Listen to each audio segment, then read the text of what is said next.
La historia nos pertenece, nos otorga elementos para comprender el presente y, por lo tanto, actuar conscientemente en él. Interruptus.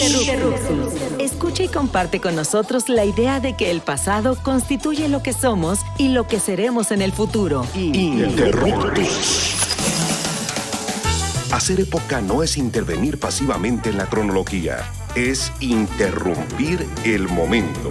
Interruptus. Pasado es presente.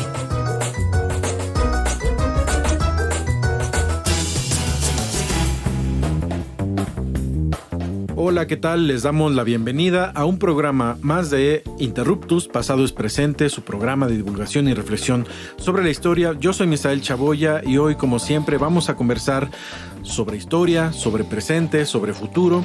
Pero antes de iniciar nuestra conversación del día de hoy, quiero saludar a Augusto Mote, que ya está aquí en los micrófonos del Instituto Mexicano de la Radio. ¿Cómo estás, Augusto? Hola a todo nuestro público. Misael, ya en una emisión más, ¿no?, de Interruptus, Pasado es Presente, y estoy muy feliz de estar acá en los micrófonos del Instituto Mexicano de la Radio. Y bueno, pues les agradecemos que hayan ya sintonizado el 1350 de AM o donde quiera que nos estén escuchando, pero hoy vamos a conversar justamente sobre un tema pues polémico, ¿no? Vamos a trabajar ahora un tema que tiene que ver con la política y un sexenio muy particular de la historia de nuestro país, que es el sexenio de Luis Echeverría Álvarez y la denominada apertura democrática, que es un concepto de historia política que está, bueno, todavía quizá presente en algunos espacios de la discusión sobre la institucionalidad de México. Y para ello, bueno, tenemos a un gran invitado, un querido amigo y colega. Él es Rodrigo Martínez Orozco.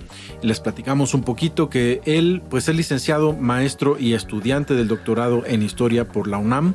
Su campo de conocimiento es la historia política de la segunda mitad del siglo XX en México, y sus líneas de investigación son la historia de los conceptos y los lenguajes políticos, la historia de las relaciones entre prensa y el poder, y ha sido profesor de la Facultad de Ciencias Políticas y Sociales de la Universidad de Colima, además de donde es originario. Actualmente desarrolla una investigación con el tema de la apertura democrática y el lenguaje político de el Echeverriato, 1969-1973, como parte de su investigación de doctorado. Bienvenido, Rodrigo, qué gusto que estés aquí. Muchas gracias por la invitación, yo también estoy muy feliz, igual que Augusto y Misael, muchas gracias. Sí, pues es un tema, pues, que prácticamente, ¿no?, pues es polémico siempre, ¿no? Hablar de la década de los 70s, ¿no?, por todo lo que implica la guerra sucia, la influencia de la Revolución Cubana, ¿no? O sea, prácticamente, ¿no?, un tema que, pues, que tiene muchísimo, ¿no?, de dónde ir jalando, ¿no? Y sobre todo, pues, un tema que a mí siempre me ha interesado mucho, ¿no?, que es el sexenio echeverrista, y sobre todo, pues, un periodo que, pues, de muchos claroscuros, ¿no?, de apertura hacia el exterior, pues, básicamente, ¿no? Un sexenio que yo lo definiría, ¿no?, como Candy de la calle, oscuridad de tu casa, ¿no?, por muchas cuestiones en relaciones, ¿no?, en relación a la cuestión, por ejemplo, ¿no?, de los exiliados, ¿no?, latinoamericanos, que siempre es una cuestión súper interesante. Y pues bueno, Rodrigo, para iniciar el programa, yo quisiera preguntarte, ¿no?, y sobre todo que el público no especializado, ¿no?, en este concepto de apertura democrática, pues que nos definieras justamente, ¿no?, qué se podría entender por el concepto de apertura democrática en el sexenio de Echeverría. ¿Qué es ese mito? A mí me gusta verlo desde dos perspectivas, la perspectiva del momento, cómo se entendió en su momento, y tal vez algunas pistas de cómo podríamos verlo a la distancia como historiadores para entenderlo. En su momento se empezó a hablar de apertura democrática como una especie de intención del gobierno de Luis Echeverría de reformar el poder político para restaurar la legitimidad que había sido muy lastimada, sobre todo por el movimiento estudiantil del 68. Y lo que planteaba Echeverría, que empezó su periodo presidencial en 1970, según las miradas del momento, era, pues, contrario a la cerrazón del sexenio de Díaz Ordaz, habría que abrir. Y esto significaba muchísimas reformas, aumentar la acción del Estado en la economía, en las relaciones económicas y también en las relaciones sociales, democratizar el PRI como partido, y un paquete grandísimo de reformas que implicaban, pues, que el Estado volvía a intervenir en la vida política, contrario a lo que se había hecho después de Cárdenas, ¿no? Y también Cárdenas es una inspiración, es como la utopía echeverrista, al menos en la imagen, ¿no? Eso fue en el momento, ¿no? La apertura democrática era cualquier cosa que pudiera ser diferente a lo que se había hecho, ¿no? Se le cargaba todo, ¿no? Es como estigmatizar, ¿no? Prácticamente el sexenio de Díaz Ordaz, ¿no? Por todo lo que comentas, ¿no? La represión contra movimientos sociales, contra movimientos magisteriales, ¿no? Prácticamente cualquier disidencia social, ¿no? Y vemos ahora a un Echeverría, ¿no? Como prácticamente con los brazos abiertos, ¿no? Sería como esa la imagen que habría de tener el momento. En el momento sí, aunque contrario a la creencia muy extendida, Echeverría rara vez habló de apertura democrática. Si revisamos sus discursos, yo he encontrado 2 menciones, ¿no? Entonces, ese concepto se generó más bien en la discusión pública, ¿no? Y eso nos lleva a pensar como los ejercicios de poder que no son unidireccionales, es decir, que el gobierno no simplemente ejerce el poder sobre la sociedad, sino que es una relación, ¿no? Quizá también sobre la prensa, ¿no? Que es finalmente la que genera ciertas orientaciones sobre la opinión pública y la población que lee esa misma prensa.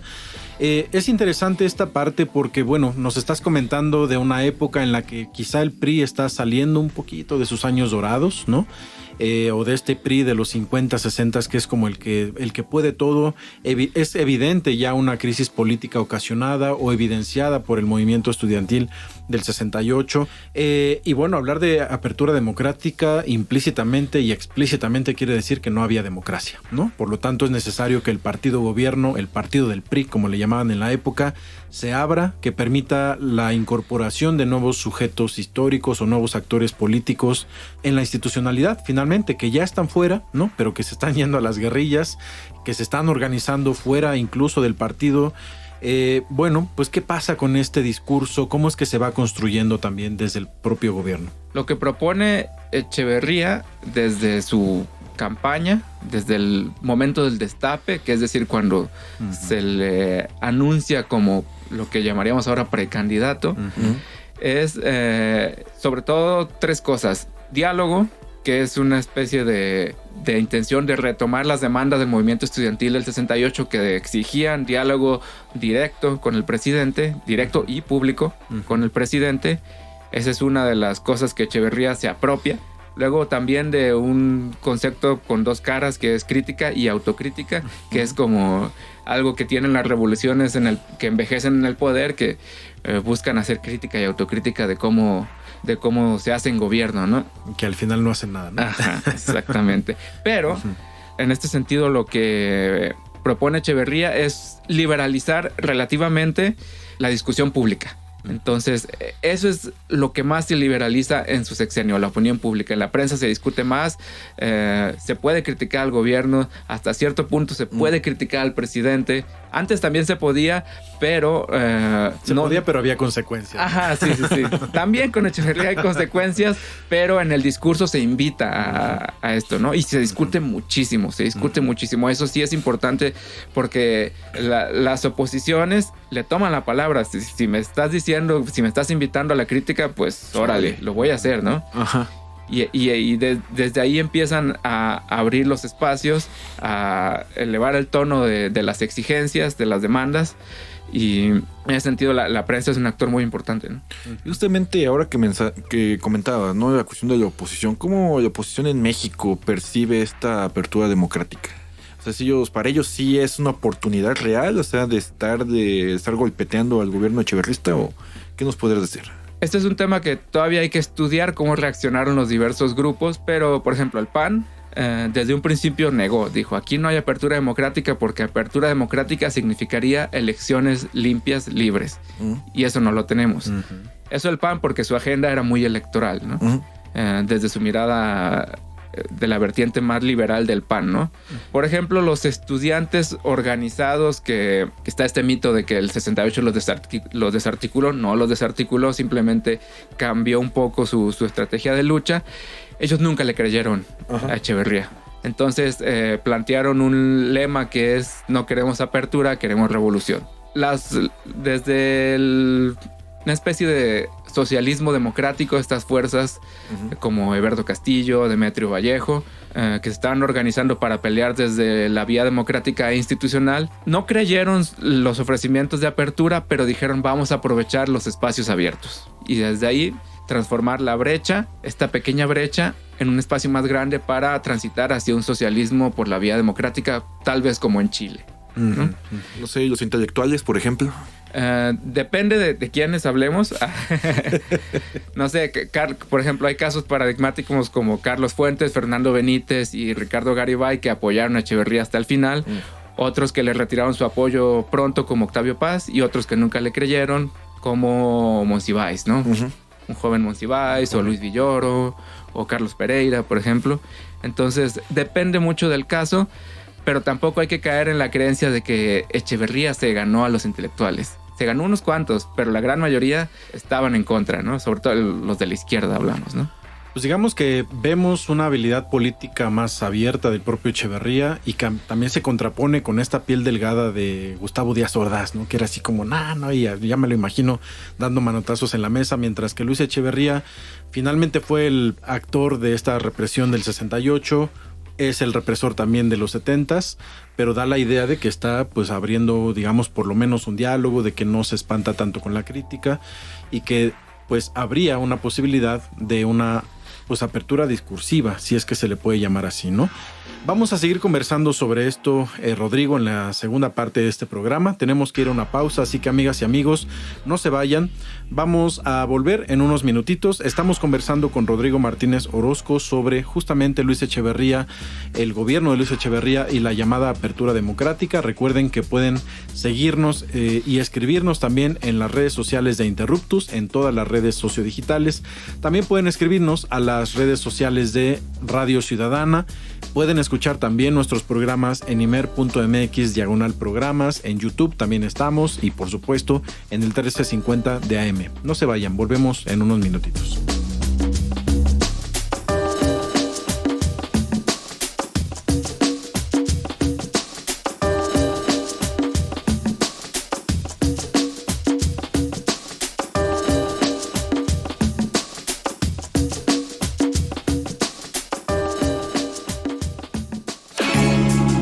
La historia es nuestra, porque la hacemos todos los días. En un momento continuamos. Interruptus. Pasado es presente.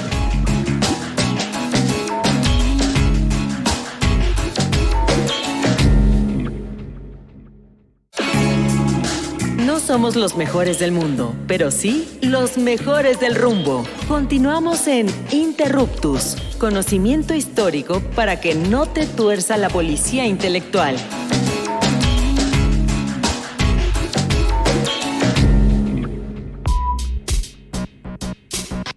Amigas y amigos de Interruptus, regresamos al segundo bloque de nuestro programa. Recuerden que estamos conversando con Rodrigo Martínez Orozco, estudiante de doctorado en Historia por la Universidad Nacional Autónoma de México, ¿no? Sobre un tema muy interesante que es el sexenio de Luis Echeverría y la denominada apertura democrática. Y pues como lo vimos en el bloque anterior, pues ya vimos, ¿no? Que de apertura y democrática, pues conceptos cuestionables, ¿no? En este caso. Claro, aunque se maneja a nivel discursivo y yo creo que eso sí va a tener ciertas repercusiones.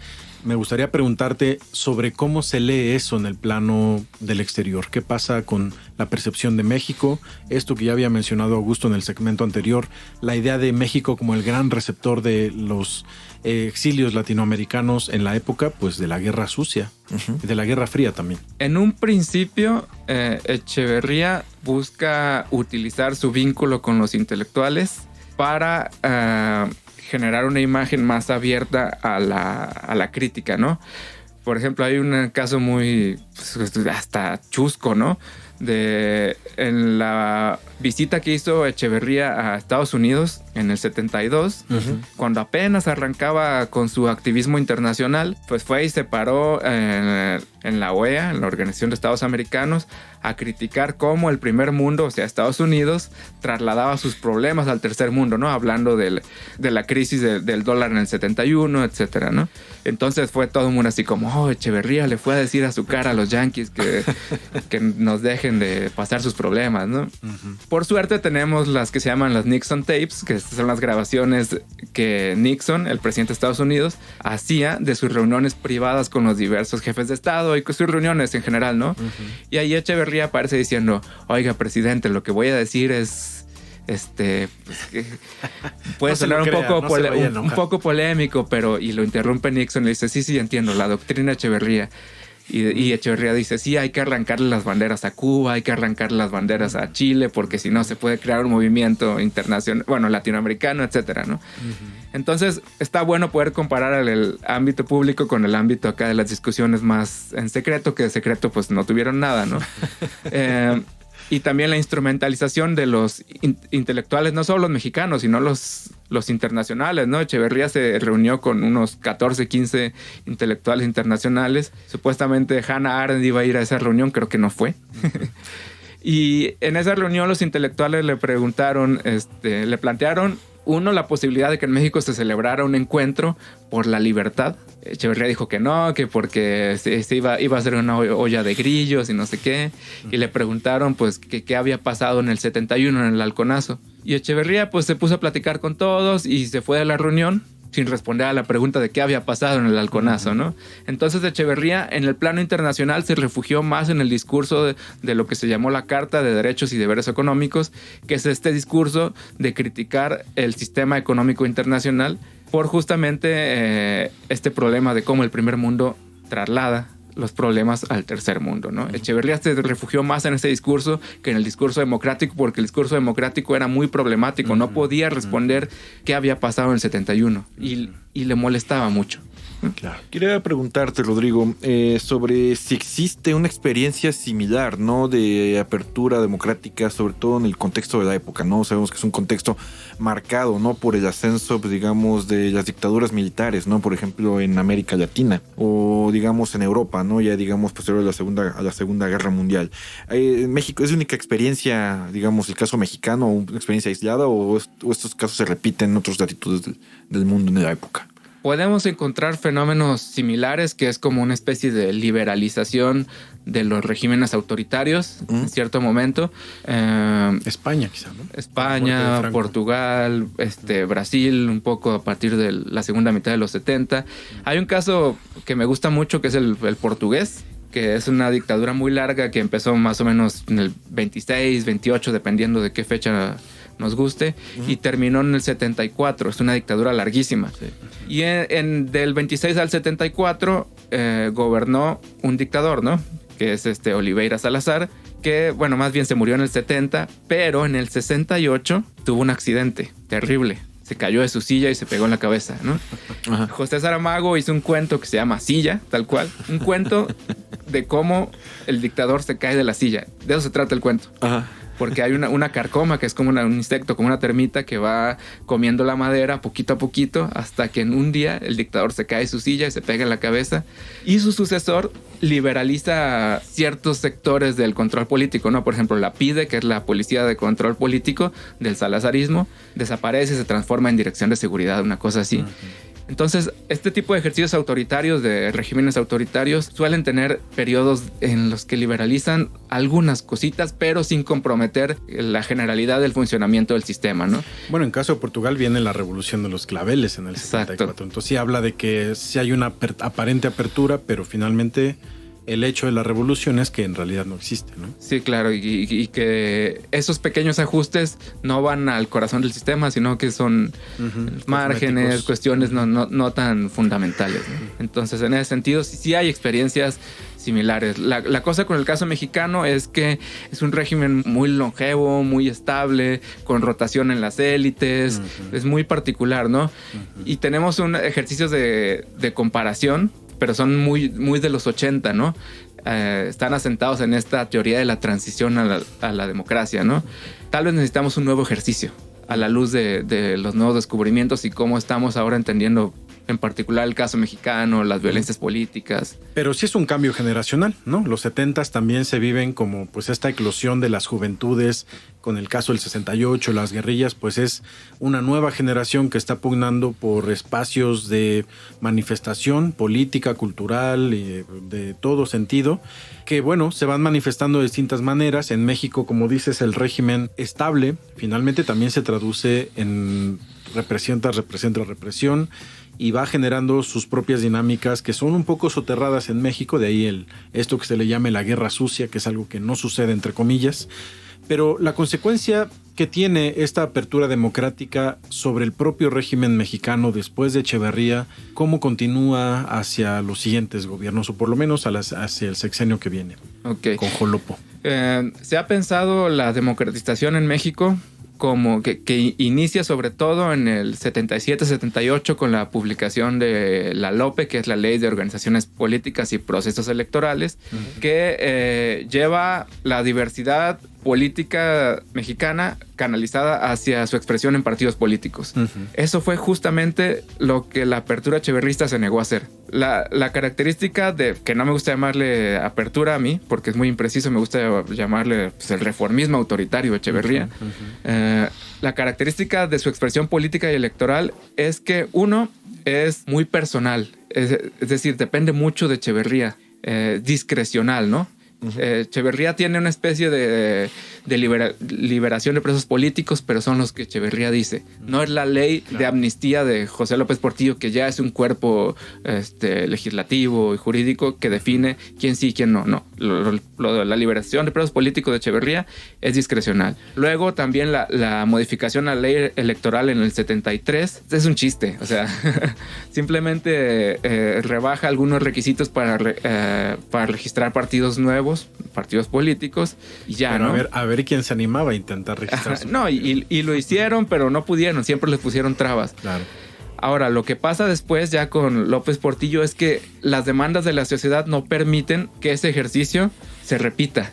Hay que ir más allá en las nuevas reformas, ¿no? Entonces, lo limitado a las reformas echeverristas en materia política y la exigencia de la sociedad llevan hacia la necesidad de hacer otras cosas distintas. Y ahí viene la lenta democratización mexicana, ¿no? Poquito a poquito, con mucha sangre, con muchos obstáculos, etcétera. Pero lo importante de los límites de este reformismo autoritario es que ya no hay vuelta atrás, hay que hacer las cosas de manera distinta. Y además viene una época ya de crisis económica profundísima, claro, ¿no? De un claro envejecimiento del sistema político mexicano, que bueno, hacia los 80s y con el neoliberalismo, pues parece que se difuminan por ahí muchas de estas exigencias o cambian, digamos, de sentido, cambian de nombres, cambian de agendas políticas y de formas de manifestación, que es lo que veremos, bueno, no veremos aquí en este programa, pero es lo que se ve en México, digamos, hacia los 80s, ¿no? O sea, sí, como bien mencionaba Misael, ¿no? O sea, yo pienso, pues, que de alguna otra manera, ¿no? Si la apertura democrática fue una cuestión de discurso, de cierta manera, desde mi perspectiva, sí considero que erosiona de alguna otra manera, ¿no? Pues digamos la cuestión, ¿no? del gobierno mexicano a finales del siglo XX, ¿no? O sea, todos sabemos, ¿no? Del 76 a las elecciones de 1988, pues también yo no lo vería como parte de este proceso. ¿Tú qué nos dirías, Rodrigo, ya para, digamos, una reflexión final en torno a las, digamos, consecuencias, ¿no? de la apertura democrática de Echeverría? Si bien la liberalización política se limitó en buena parte a la parte de la opinión, para opinar hay que organizarse, ¿no? Entonces, durante este sexenio hubo una efervescencia de organizaciones y de reorganizaciones y de que después se manifestaron ya institucionalmente a partir de la LOPE, ¿no? Pero las cosas se siguieron moviendo y mucho. A partir de las limitaciones, a pesar de las limitaciones del reformismo autoritario Echeverría. Bueno, pues con esta breve reflexión pues llegamos, ¿no? Al final de nuestro programa, una emisión súper interesante y que prácticamente, ¿no? Pues nos ayuda a entender, ¿no? Muchas de las situaciones políticas, ¿no? Del México de finales del siglo XX e incluso, ¿no? Principios del presente siglo. Pues yo quiero agradecerte a Rodrigo por haber estado con nosotros hoy y haber aceptado nuestra invitación. Gracias a ustedes.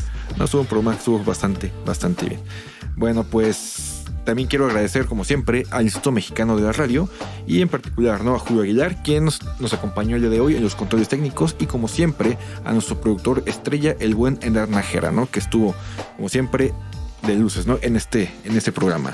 Los invitamos a participar con sus preguntas y comentarios a través de las redes sociales de Radio Ciudadana y a través de la página imer.mx/programas. Hasta la próxima. Hasta el próximo lunes. Adiós.